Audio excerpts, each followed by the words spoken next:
नमस्कार, मी अदितीज book of रेसिपीजमध्ये पुन्हा एकदा तुमचं खूप खूप स्वागत करते। आज तुमच्यासाठी मस्त अशी इंटरेस्टिंग मी रेसिपी आणलेली आहे आणि ती म्हणजे तिळाचे पेढे। तुम्ही बघू शकता खूप छान असे हे पेढे दिसत आहेत। एकदम आपण बाहेरून बाजारातून विकत आणतो तसे एकदम खव्याचे पेढे तसे एकदम हे पेढे दिसत आहेत, पण हे आहेत तिळाचे पेढे। रेसिपी एकदम सिंपल आहे, तर मी तुम्हाला ती नीट समजावून सांगितलेली आहे, त्यामुळे व्हिडिओ तुम्ही संपूर्ण बघा। किती सुंदर पेढा झालेला आहे तुम्ही बघू शकता। याच्यावर डिझाइन करण्याची पण एकदम सोपी पद्धत आहे, ती पण मी तुम्हाला इथं दाखवलेली आहे। खूप सुंदर असा हा पेढा झालेला आहे। चवीला पण तितकाच सुंदर लागतो, एकदम खव्याच्या पेढ्यासारखा। असं वाटत नाही की हे तिळाचे पेढे आहेत। चला तर आपण आपल्या रेसिपीला सुरुवात करूया। इथं मी अर्धा लिटर हे म्हशीचं दूध घेतलेलं आहे आणि ते मी उकळवत ठेवलेलं आहे आणि याच्यामध्ये मी अर्धा कप ही साखर घातलेली आहे। दूध मी ऑलरेडीच उकळत ठेवलेलं आहे, कारण दूध आपल्याला आटवायचं आहे। हे फुल क्रीम दूध आहे। आणि नंतर इथं मी अर्धा कप हे तीळ घेतलेले आहेत, पांढरे तीळ आहेत। हे गावरान तीळ होते माझ्याकडे, मी तेच वापरले। तर मंद गॅस फ्लेमवर आपल्याला हे तीळ चांगले भाजून घ्यायचे आहेत। तीळ चांगले भाजले म्हणजे त्याचा असा फडफड असा आवाज येतो किंवा थोडेसे उडतात ते तव्यावर, तर तसे आपल्याला छान असे भाजून घ्यायचे आहेत मंद गॅस फ्लेमवर। सोबत मी 4 बदाम आणि 4 काजूगर पण याच्यामध्ये घातलेले आहेत, ते पण आपल्याला याच्यासोबत चांगले भाजून घ्यायचे आहेत।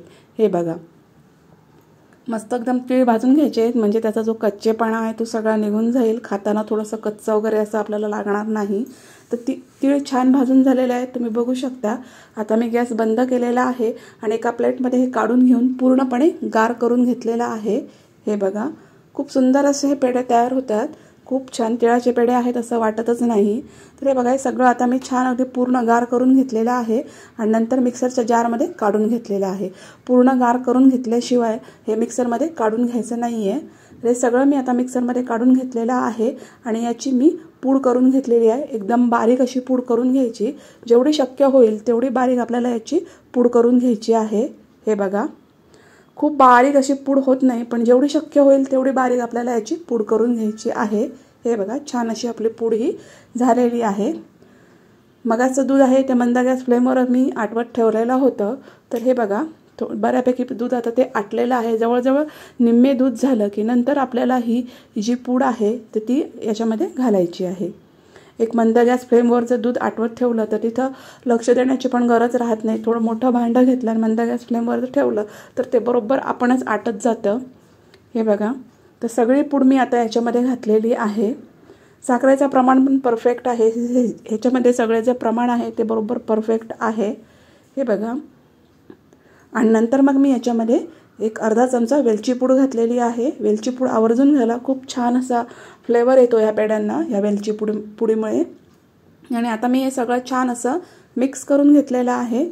इथं आपल्याला कुठेही गुठळी ठेवायची नाही आहे, त्यामुळे आता हे छान अगदी मिक्स करून घ्यायचं आहे। होतं ते सगळं छान अगदी आपण मिक्स करत राहिलं की मस्त एकदम ती जी तिळाची जी पूड आहे तर ती तिळाची जी पूड आहे ती मस्तपैकी दुधामध्ये मिक्स होते।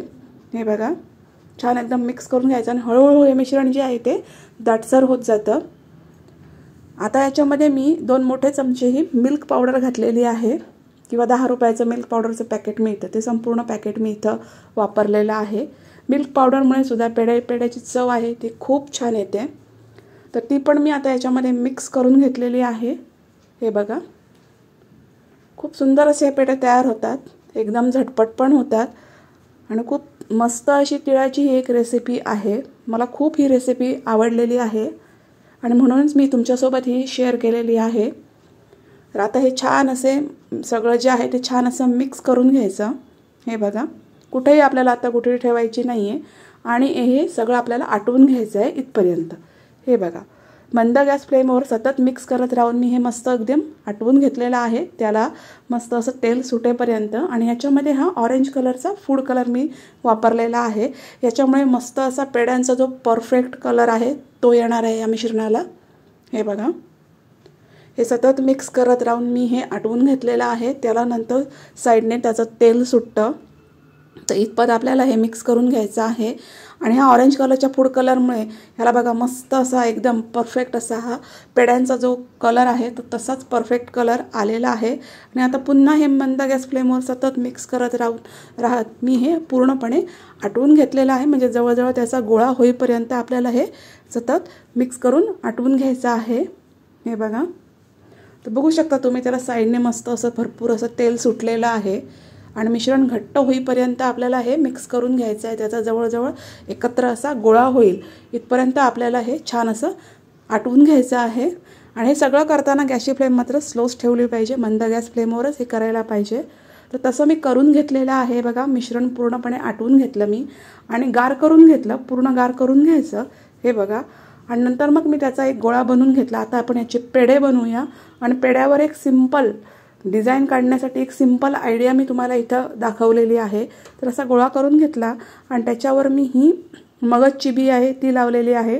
आणि हा जो आपला पुरी तळण्याचा झारा आहे तर तो याच्या वरतून प्रेस करून घ्यायचा. आणि तुम्ही बघू शकता किती सुंदर अशी डिझाईन याच्यावर आलेली आहे.